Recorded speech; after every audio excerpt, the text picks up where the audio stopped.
Hello guys, welcome to the channel. In this video, I'm going to show you how to automate tasks with Claude and Zapier. To do this, the first thing you need to do is connect your Claude account with Zapier. How do we do this? It's as simple as going to the Customize section.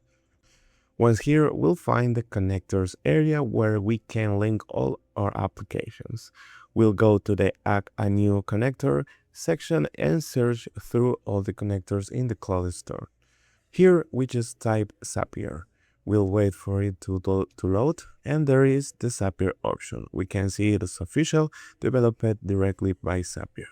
We just click on Connect, and the Zapier page will open us for login. In this case, as you can see, I will click to continue.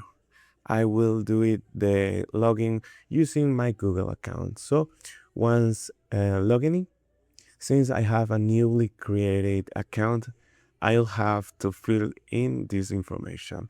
But with this, our Zapier and Cloud account are connected. Now, we just need to copy this prompt right here. We'll click to continue, and after that, we click allow, and now Zapier is successful connect to Cloud. So we take the prompt we just copy and send it here in Claude. By doing this, we'll be able to see the first things we can do with the Zapier and Cloud connection. Now, all that's left is to work and obviously automate all our tasks to improve their workflow.